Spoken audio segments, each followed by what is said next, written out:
budaya positif yang nantinya akan dipaparkan oleh Ibu Tina Servita Tarigan, CGP Angkatan 11 Kota Dumai. Salawat beriring salam kepada junjungan kita Nabi besar Muhammad SAW dengan mengucapkan Allahumma sholli ala Sayyidina Muhammad wa ala ali Sayyidina Muhammad. Baiklah, agar kegiatan kita ini mendapat berkah dari Allah Subhanahu wa taala, sebelumnya kita akan berdoa terlebih dahulu yang akan dipimpin oleh Bapak Ustadz Junianto. Kepada Bapak kami persilakan. Assalamualaikum warahmatullahi wabarakatuh.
Sebelumnya kami ucapkan juga terima kasih kepada Ibu Kepala Sekolah dan Bapak Ibu Habis Guru serta Bapak Ibu Wali Murid yang telah hadir pada hari ini untuk mengikuti kegiatan pemaparan budaya positif ini. Baiklah, untuk tidak memperpanjang waktu, kita langsung saja mempersilakan Ibu Tina untuk pemaparan materi. Salam sejahtera dan salam semangat untuk kita semuanya. Yang saya hormati pimpinan SDN 009 Tanjung Penyembal, yaitu Ibu Ramlah SPD. Yang saya hormati rekan-rekan sejawat saya, yaitu Majelis Guru SDN 009 Tanjung Penyembal. Yang saya hormati wali murid beserta Bapak Komite dan yang mewakili. Baiklah Bapak Ibu, tujuan saya memanggil Bapak Ibu di sini adalah untuk memaparkan destinasi aksi nyata saya pada modul 1.4 tentang budaya positif, yaitu perkenalkan, saya adalah CGP Angkatan 11 Kota Dumai di bawah bimbingan fasilitator Pak Rizdianto, dan BP saya, pengajar praktik saya Bu Asma Nelsi SPD MPD, dan dibimbing juga dengan kepala sekolah saya yaitu Bu Ramlah SPD. Tujuan pembelajaran hari ini yaitu saya dapat menyampaikan penerapan konsep tentang disiplin positif pada Bapak Ibu semuanya.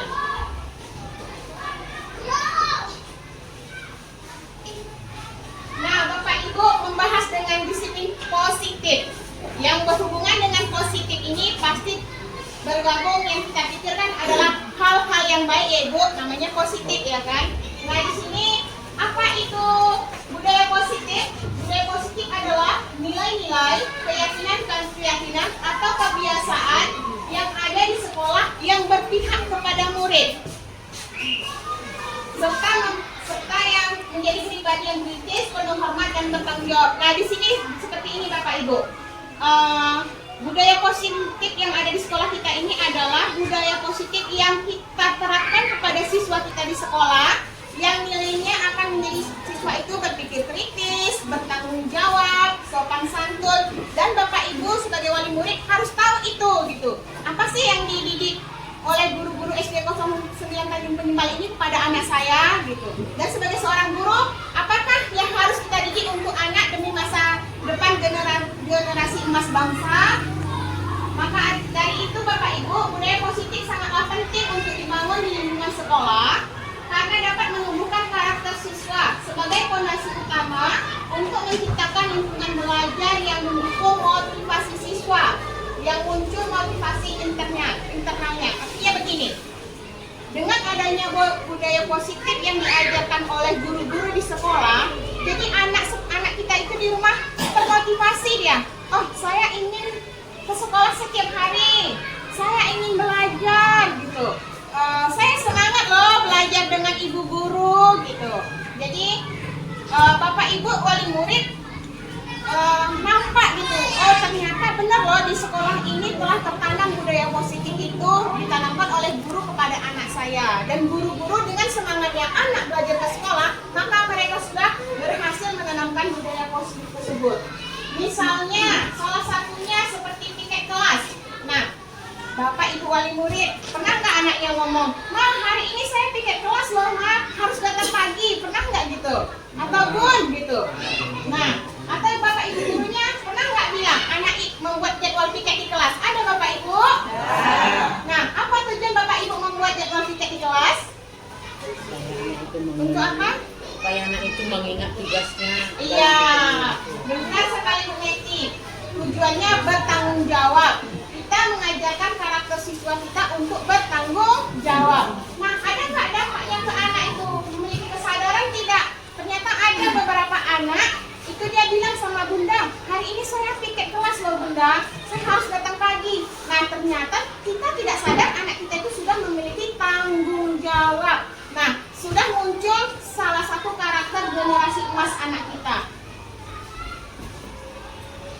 Nah, konsep budaya positif itu ada paradigma belajar, ada disiplin positif, ada motivasi perilaku manusia, ada posisi kontrol restitusi, ada keyakinan kelas, ada segitiga restitusi, dan ada kebutuhan dasar. Nah, di sini kita paradigma belajar ya Bapak Ibu. Bagaimanakah pembelajaran yang Bapak Ibu lakukan di dalam kelas? Nah, ini pada guru-gurunya nih. Ayo Bapak Ibu, apakah pembelajaran yang Ibu lakukan dalam kelas itu sudah berpihak kepada murid? Ya. Salah satunya apa itu Bapak Ibu? Yang kita berpihak pada murid, pembelajaran kita berpihak pada murid. Ada nggak Bapak Ibu memberikan diskusi di kelas? Ya. Nah, diskusi di kelas itu bagaimana? Kita memberikan. Kalau kita berdiskusi itu tentu kita memberikan kebebasan kepada anak untuk mengungkapkan pendapatnya ya Bapak Ibu. Nah, pembelajaran yang berpihak pada murid adalah konsep yang dapat meningkatkan kualitas pendidikan dengan mengutamakan kebutuhan dan potensi setiap murid. Proses belajar mengajar menjadi lebih efektif, menyenangkan, sehingga begitu dapat menciptakan siswa yang berprofil pelajar Pancasila. Salah satunya dengan cara merancang pembelajaran berdiferensiasi. Pembelajaran yang berpihak pada murid yaitu itu dicetuskan oleh Ki Hajar Dewantara. Bapak Ki Hajar Dewantara ini memiliki fondasi pendidikan nasional telah diletakkan sebagai dasar berpihak bagi guru, menyelenggarakan pendidikan yang berpihak pada murid, yaitu azas pendidikan, Pamong, kodrat alam dan kodrat zaman budi pekerti. Nah, di sini Bapak Ibu wali murid harus tahu, anak itu ada namanya kodrat zaman dan kodrat alam. Nah, anak kita itu ternyata dari lahir itu dia sudah punya minat dan bakat. Nah, kita tidak boleh memaksakan anak itu, tetapi bagaimana cara kita untuk mengembangkan anak kita itu. Salah satunya, pernah nggak Bapak Ibu guru dan wali murid menanyakan siswanya, apakah cita-cita kamu? Ada Bapak Ibu? Nah, secara tidak sadar anak itu akan menjawab, saya ingin menjadi dokter, ya kan? Ternyata bakat mereka itu sudah ada. Nah, tujuan guru di situ menuntun agar agar menumbuhkan minat bakat anak tersebut.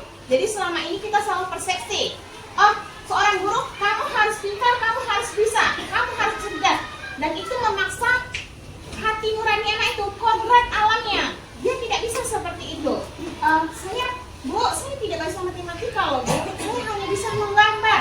Nah, bagaimana cara kita menuntut anak itu dengan menggambar? Ada kok pelukis, arsitek itu seorang penggambar tidak? Iya kan? Arsitek itu seorang penggambar. Jadi kita tidak boleh memaksakan kehendak kita kepada anak. Dan orang tua juga harus tahu kemampuan anaknya. Jangan dipaksa. Kamu dapat 100, kamu enggak. Kamu tidak bisa. Itu tidak boleh ya Bapak Ibu. Jadi kita harus sadar kemampuan anak kita. Kita tuntun arahnya kemana. Tidak boleh membuat zaman sekarang ini prinsipnya tidak boleh membuat anak stres. Karena hidup itu harus bahagia, kata Pak Ki Hajar Dewantara. Bapak Ibu, kalau bahagia itu tentu senang ya, bahagia. Terus di situ ada disiplin positif. Menumbuhkan disiplin yang didorong dalam diri siswa tanpa hukuman dan hadiah. Nah, menumbuhkan motivasi internal untuk melakukan perilaku berprofil belajar Pancasila. Nah, inilah yang terjadi. Ternyata Bapak Ibu guru, kita tidak boleh menghukum siswa. Karena jika kita menghukum siswa, itu akan menjadikan beban mental bagi mereka. Nah, Bu, ada yang bertanya nggak kenapa kita tidak boleh menghukum siswa? Nah, hukuman ini tidak boleh. Jadi bagaimana Bapak Ibu kalau anak itu melakukan kesalahan? Ya kan? Nah, kalau zaman dulu namanya hukuman ya, tidak boleh. Jadi kalau kita anak itu melakukan kesalahan, maka Bapak Ibu guru ada namanya buat kesepakatan di kelas atau namanya konsekuensi diganti, tidak dihukum, tapi dia bertanggung jawab menjalankan konsekuensi yang telah dijalankannya di kelas masing-masing. Nah, motivasi perilaku manusia menghindari ketidaknyamanan. Untuk mendapatkan imbalan, menghargai atau orang lain, untuk menjadi orang yang mereka inginkan dan menghargai diri dengan nilai-nilai mereka yang tercaya. Nah, dari ketiga motivasi ini Bapak Ibu, kira-kira mana yang cocok kita tanamkan ke siswa kita untuk berkelanjutan, untuk ke anak kita, untuk berkelanjutan demi masa depannya? Apakah untuk kita didik anak kita itu untuk menghindari ketidaknyamanan gitu? Bu, ingat kamu sini aja nak, biar aman hidup kamu gitu. Misalnya cari zona aman aja. Atau ini untuk mendapatkan imbalan. Nah, kamu harus belajar, kamu harus berteman dengan dia. Nanti kamu dapat jajan, kamu dapat. Apakah seperti itu yang kita tanamkan kepada anak kita? Atau ini untuk menjadi orang yang kita inginkan, menghargai diri dia sendiri dan dengan nilai-nilai yang mereka percaya. Artinya saya tidak sanggup melakukan itu, saya tidak bisa. Jadi saya tidak harus memaksa diri saya untuk melakukan itu gitu. Saya melakukan ini dengan ikhlas tanpa ada imbalan. Saya melakukan tugas ini dengan kemampuan saya sendiri dan kemauan saya sendiri. Jadi Bapak Ibu sepakat pilih yang seperti apa? Yang tiga.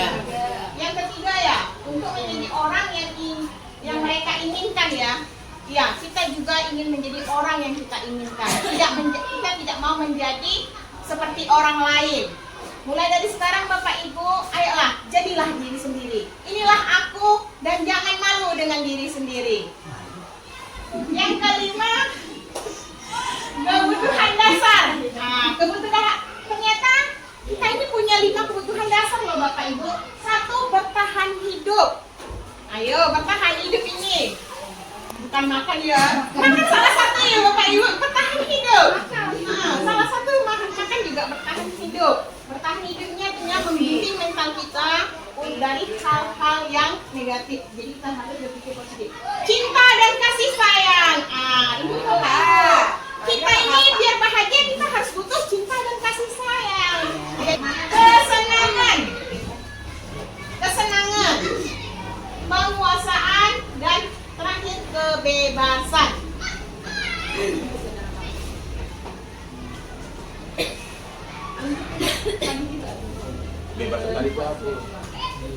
Nah, ini contoh kasus Bapak Ibu. Tadi saya bilang ya, bertahan hidup. cinta kasih sayang, kesenangan, kebebasan dan penguasaan dari 5 tadi itu. Nah, ini ada gambar anak Bapak Ibu. Apa yang Bapak Ibu deskripsikan pada gambar ini? Apa yang Ibu bayangkan kalau Bapak Ibu lihat? Dari 5 kebutuhan tadi dia kebutuhan apa? Bertahan hidup, kasih sayang, penguasaan, kebebasan, atau ini?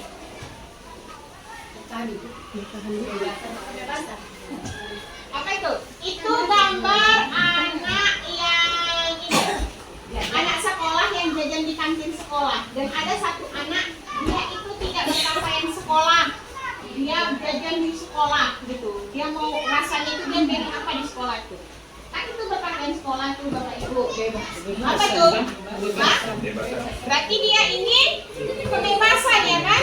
Nah, berarti dia ingin kebebasan yang tanpa ada mengikuti disiplin positif. Itu adalah hal yang salah. Nah, kebebasan. Kita boleh bebas Bapak Ibu, tetapi kita harus mengikuti norma-norma yang ada. Bebas kita, tapi kebebasan kita tidak mengganggu orang lain. Nah, ini apa yang Bapak Ibu tuh bayangkan tentang gambar ini? Sering nih ibu-ibu pasti sering di rumah nih anaknya rebutan sepeda, rebutan bola, atau kami guru-guru rebutan sapu sama pel. Kurang kasih Ini sayang, satu. Bu Dina. Apa? Kurang kasih Iya, sayang. apa ini? Berhubungan apa ini? Cinta dan kasih sayang. Iya, cinta dan kasih sayang. Ini foto gambar anak di kelas dikasih tugas sama gurunya banyak-banyak. Dia ini merasa bosan, dia serakan. Mungkin Bapak Ibu guru di kelas ada mendapati kasus ya, kelas 1 mungkin seperti ini ya. Ini aja sih Bu belajarnya. Saya bosan. Saya nggak mau nulis Bu. Saya maunya menggambar aja. Saya nggak mau nulis Bu. Jadi kamu mau apa? Saya mau nungguin teman aja katanya. Nah kira-kira ini dia mau apa itu di kelas itu? Mau apa dia? Puasa. Iya, dia mau berpuasa. Dia mau memiliki penguasaan.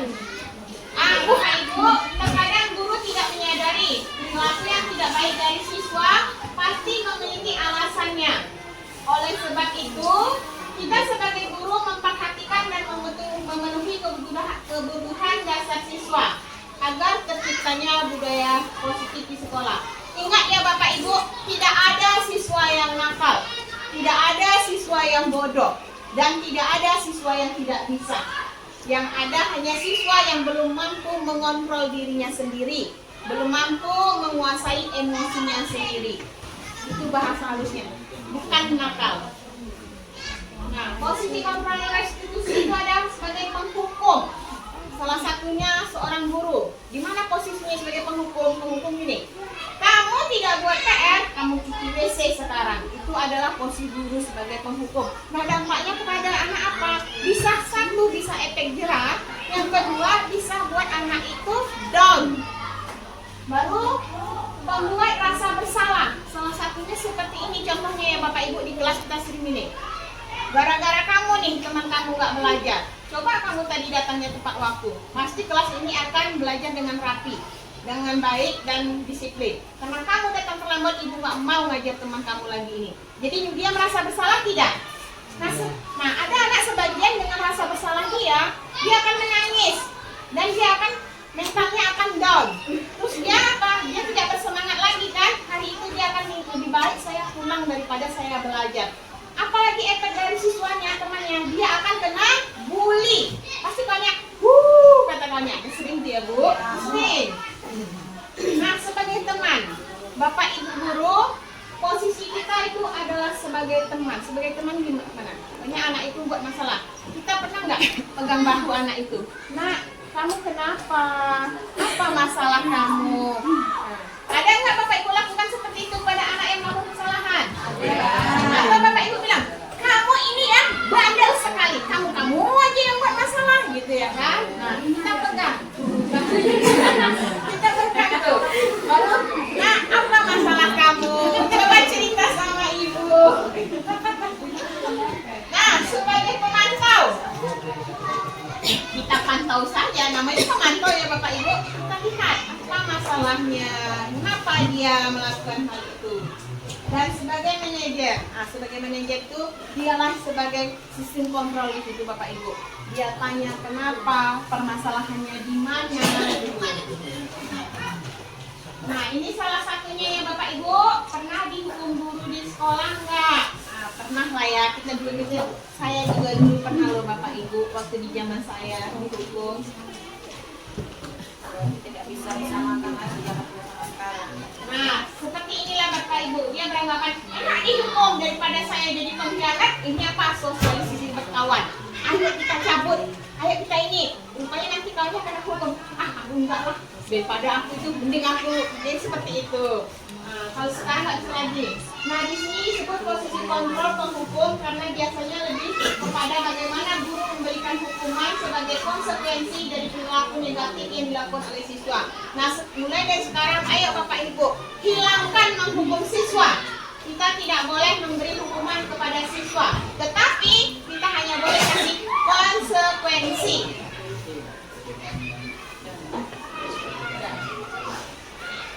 Nah, ini guru menganggap siswa sebagai teman sehingga dalam mencatatkan sikap tadi tidak memiliki batasan. Sebagai teman boleh tapi jangan berlebihan ya Bapak Ibu, karena menyampaikan kesalahan yang dilakukan serta sanksi apa yang harus dijalani oleh siswa tersebut tanpa ada menegur, tanpa ada apa-apa. Dia hanya mantap kasih surat kamu jalankan hukuman. Nah, ini guru dapat memotivasi intrinsik siswa dan menyadari bahwa perilaku yang itu adalah salah sehingga siswa dapat menemukan solusinya sendiri. Nah, sebagai seorang guru itulah yang harus kita lakukan. Jika ada anak kita berkelahi, kita panggil. Mereka berkelahi pasti punya alasan. Kenapa mereka berkelahi? Dan apa solusinya agar mereka tidak berkelahi lagi? Dan apa konsekuensinya jika mereka berkelahi lagi? Hukuman diganti dengan kata konsekuensi ya Bapak Ibu. Salah satunya ini siswa tidak boleh mengikuti pelajaran dan berdiri di depan kelas karena datang terlambat. Tadi sudah saya jumpa Pak. Dari posisi kontrol tadi ini kira-kira gurunya ngapain nih Bapak? Hah? Ya menghukum ya? Pernah nggak Bapak Ibu melakukan seperti ini? Nah, ya tidak kita pungkiri ya, kita pernah melakukan hal ini. Tetapi dari sekarang stop, jangan kita lakukan seperti ini. Jika anak kita besok terlambat, jangan diberdirikan dia di depan kelas, tetapi kasih dia tugas tambahan seperti kamu terlambat, kamu tidak boleh bermain 5 menit dari jam keluar main. Jadi dari jam istirahat kita 10.30, maka dia baru boleh keluar 10.35. Atau kita panggil jam istirahat, kamu harus baca buku di pojok baca. Teman kamu boleh bermain, tetapi kamu harus baca di pojok baca. Nah, seperti itu. Nah, Bapak Ibu, kalau kamu selalu berperilaku seperti ini, apakah tidak kasihan dengan ibu? Nah, dia tadi seperti apa nih? Merasa bersalah. Iya, membuat merasa bersalah. Menghukum anak bersalah ya Bapak Ibu. Seperti ini lagi. Ya sudah, tidak apa-apa. Lain kali jangan diulangi ya. Tos guru sama anaknya. Jadi di posisi guru itu sebagai apa? Teman. Ya, sebagai teman. Bapak ya Bapak Ibu, Masya Allah, luar biasa. Tepuk tangan dong. Luar biasa ya. Nah, dari 5 posisi kontrol tadi, Bapak Ibu guru inginnya mau yang jadi apa? Sebagai penghukum kah? Sebagai teman kah? Sebagai pembuat masalah kah? Sebagai pemantau kah? Apa yang manajer ini? Dia mencarikan solusi pada anaknya. Kenapa anaknya berkelahi? Apa sebabnya? Dan apa konsekuensinya? Jangan diulangi lagi. Yang mana ya Bapak Ibu? Sebagai teman. Manajer. Sebagai teman. Ada lagi? Dua Bu, teman dan manajer Bu. Iya, sebagai teman dan manajer. Kalau bisa sebagai seorang guru, kita harus sebagai manajer. Dimana kita memanage semua itu siswa di kelas kita. Karena Bapak Ibu tidak dimungkiri, membimbing, menuntun 24 siswa di dalam kelas itu butuh kesadaran, kebahagiaan, dan emosinya standar, jangan tingkat tinggi. Nah, itu yang harus kita pelajari Bapak Ibu. Nah, untuk Bu, untuk menciptakan yang manajer tadi, kegiatan tadi gimana caranya? Menghukum siswa kan nggak boleh nih. Maka di sekolah itu ada namanya keyakinan kelas. Nah, di mana di sini apa itu keyakinan kelas? Keyakinan kelas adalah peraturan kelas yang dibuat secara bersama-sama antara guru dan siswa, antara kepala sekolah dan anggotanya. Nah, keyakinan itu tujuannya dipakai bersama. Salah satu contohnya ini adalah keyakinan kelas di kelas 6A.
Nah, nanti usahakan Bapak Ibu guru yang belum buat keyakinan kelas di kelas agar kita tidak menghukum siswa kita buat keyakinan bersama siswa kita. Apa yang mereka mau dan apa yang kita mau dengan menghasilkan kata-kata yang positif. Jadi itu akan disepakati dan difotokan ke grup WA kelas. Jadi orang tuanya juga paham. Kalau anaknya nggak buat PR, konsekuensinya apa? Kalau anaknya terlambat datang ke sekolah, konsekuensinya apa? Kalau anaknya tidak memakai seragam sekolah sesuai dengan jadwal, konsekuensinya apa? Jadi tidak dihukum lagi ya Bapak Ibu, tetapi kesepakatan. Kalau nanti kesepakatan anak di situ, Bu, saya kalau tidak pakai seragam, saya membersihkan lingkungan sekolah. Nanti dia kan ngadu tuh ke rumah, Mam, tadi saya membersihkan perilaku sekolah, Mam. Capek sekali. Nah tuh mamanya marah-marah kan, ibunya marah-marah dari rumah. Kenapa guru kamu nyuruh kamu nyapu keliling sekolah? Padahal itu sudah disepakati, sudah ada konsekuensinya. Jadi sebagai wali kelas juga, apapun kesepakatan kita di kelas, keyakinan kelas, foto, kirim ke grup WA kita. Inilah kesepakatan. Apabila perlu ada bukti videonya seperti ini. Jadi antara orang tua, guru, dan siswa itu terjadi hubungan komunikasi yang baik, terjalin. Jadi tidak ada guru menyalahkan murid atau orang tua dan orang tua tidak menyalahkan guru lagi. Mulai dari sini ke depan sama-sama kita melaksanakan budaya positif ya Bapak Ibu. Nah ini adalah kesepakatan siswa kelas 6A. mereka sendiri itu. Jadi belajar mempertanggungjawabkannya. Apa yang kita buat harus kita pertanggungjawabkan.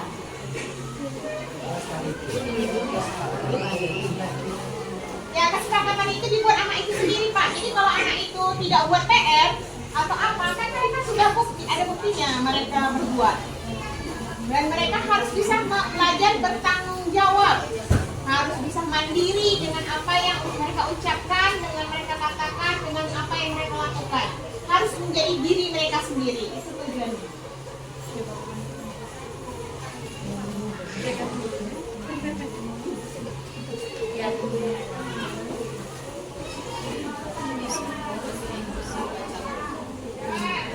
Nah, setelah kesepakatan itu dibuat, kita minta satu orang siswa di kelas kita untuk membacakan hasil temannya tadi. Biar temannya membacanya juga, mendengarkan apa yang dibuat oleh teman-temannya.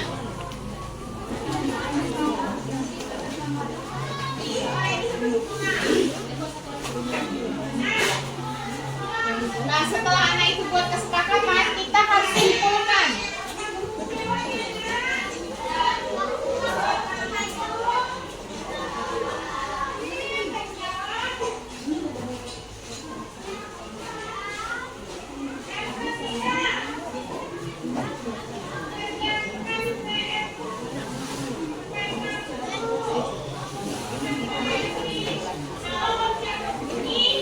Nah, jadi Bapak Ibu dari kelas 6A, inilah hasil kesimpulan kami bahwa siswa kelas 6A itu mereka belajar bertanggung jawab, disiplin, saling menghargai dan toleransi. Mereka berjanji tidak masuk kelas lain, tidak mengerjakan PR sesuai tepat waktu.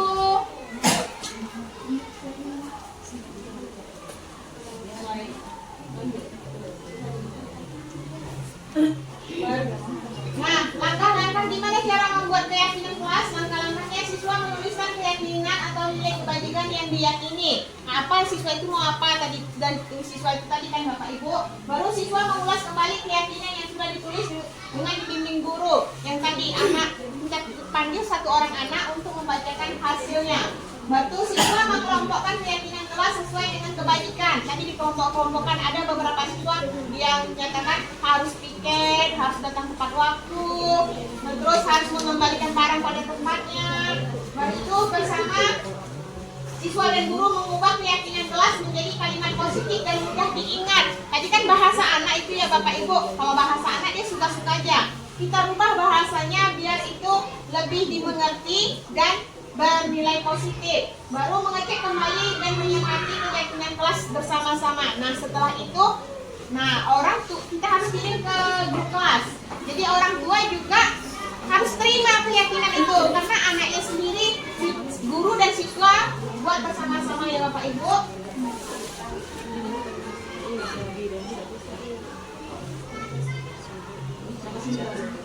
Nah, ini ada namanya segitiga restitusi.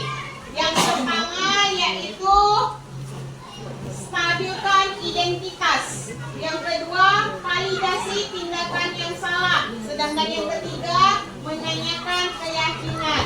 Nah, bagian dasar segitiga restitusi memiliki tujuan untuk mengubah orang yang gagal menjadi orang yang sukses.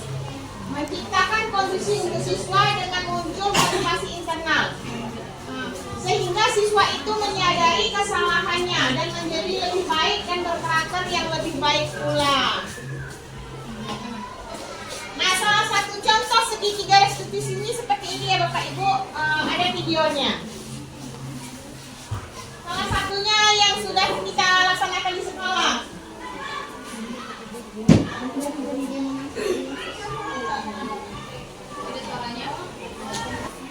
Belum minuan ya.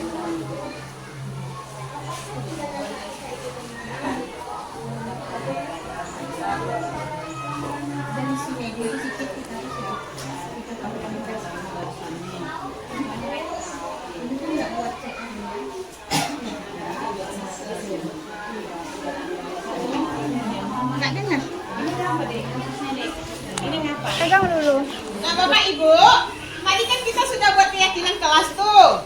anak itu sudah berjanji jika mereka tidak buat PR ataupun terlambat datang, maka mereka akan bersedia ini menerima konsekuensinya. Nah, di sini ada kebetulan 2 orang siswa saya, namanya Dinedin Dina Hasibuan. Dia terlambat datang ke sekolah Bapak Ibu. Yang seharusnya dia cepat datang, dia terlambat hari itu. Yang kedua, ada namanya Atika Finsa Azahra. Dia di sini buat PR. Nah, sampai di sekolah PR-nya dicontek sama temannya. Dia ngamuk-ngamuk Bapak Ibu karena PR-nya dicontek oleh temannya. Nah, alasan si Pika ini kenapa dia marah Bapak Ibu? Karena dia merasa dia sudah berusaha mengerjakan PR itu. Dia sudah belajar, dia sudah membaca, menengok YouTube atau Google. Sementara sampai di sekolah temannya tinggal menyontek. Jadi dia merasa tidak dihargai kerja keras dia. Wajar dia melakukan hal itu. Mungkin kalau kita di posisi dia, kita akan melakukan hal yang sama. Tetapi kita tidak boleh marah-marah karena tadi kan kita sudah ini buat kesepakatan saling menghargai. Jadi kita tidak boleh marah-marah mengamuk-amuk di kelas juga.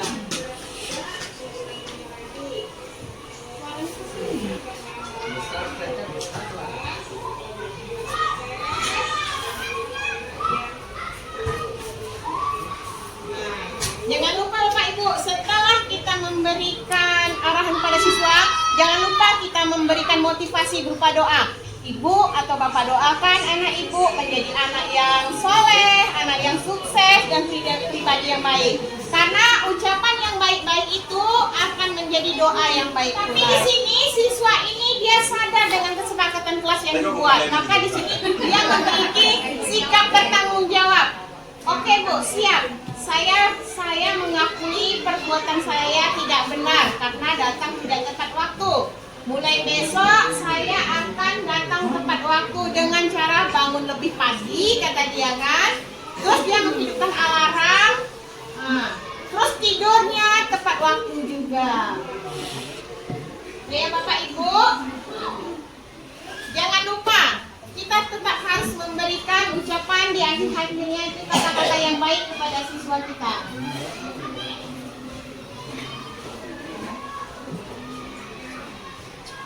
Nah, kesimpulannya Bapak Ibu, disiplin positif yang berdampak akan membuat siswa dibekali dengan keterampilan dalam menjalani kehidupan.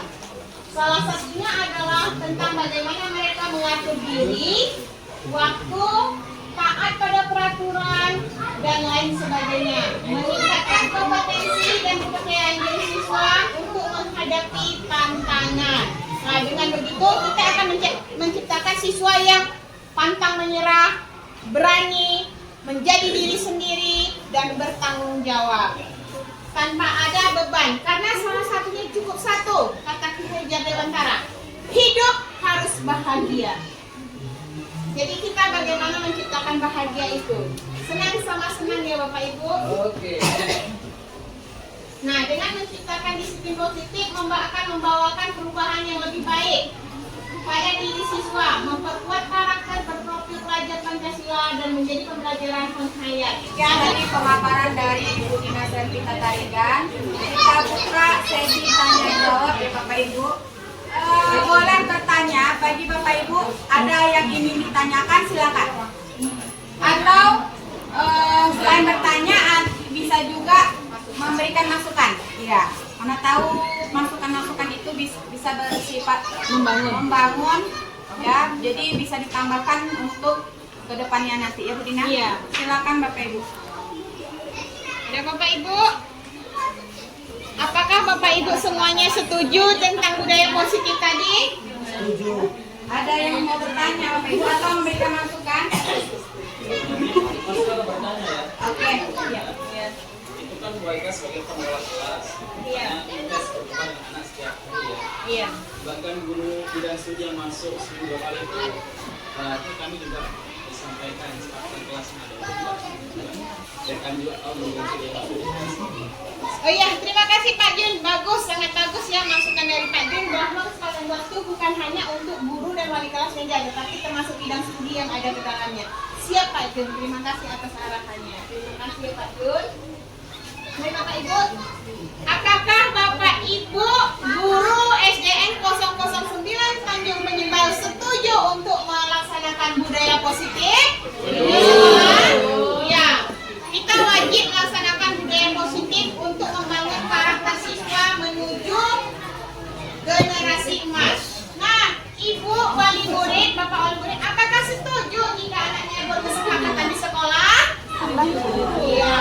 Demi masa depan cerah anak kita ya Bapak Ibu, membentuk siswa yang mandiri, berkarakter, berani, sesuai dengan profil pelajar Pancasila. Ada lagi Bapak Ibu atau ibu-ibu wali murid ada yang mau bertanya atau memberi masukan? Pak Do. Oke, langsung aja Bu. Kamu silakan Bu. Ya, boleh Bu. Boleh bertanya boleh, kasih tahu boleh. Kalau bertanya jalan-jalan lu. Ada Mama Hawa. Yakin? Ya. Mungkin saya bisa Bu Dina sedikit. Oh boleh. Untuk masukan kalau ini ya, kalau diterima untuk kesepakatan kelas tadi yang dilaksanakan oleh Bu Dina sudah sangat bagus sekali ya Bapak Ibu ya. Awalnya Bu Dina menunjuk anak dulu, apa keinginan anak, terus apa konsekuensinya apabila tidak atau dilanggar kesepakatan itu. Bagus sekali. Nah, mungkin masukannya sedikit Bu Dina. Setelah mereka sepakati, minta tanda tangan mereka, mungkin lebih sah lagi. Itu saja. Mantap Bu Dewi, saya sangat setuju itu ya, bagus sekali. Terima kasih ya Bu Dewi ya. Ya biar lebih resmi ya Bu Dewi. Oke. Nah kesepakatan ini bukan hanya di dalam kelas, di dalam lingkungan sekolah, di dalam rumah juga bisa Bapak Ibu. Terima kasih ya Bapak Ibu. Baiklah, terima kasih kepada Bu Dina telah memaparkan yang sebelumnya kita tidak tahu bisa dikatakan seperti itu. Sekarang semakin tahu dan semakin paham lagi. Yang sebelumnya kita menerapkan kita sebagai guru ya, ada sedikit hukuman.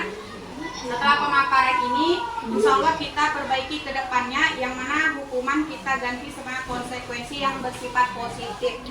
Ya, sekian saja acara atau kegiatan kita hari ini.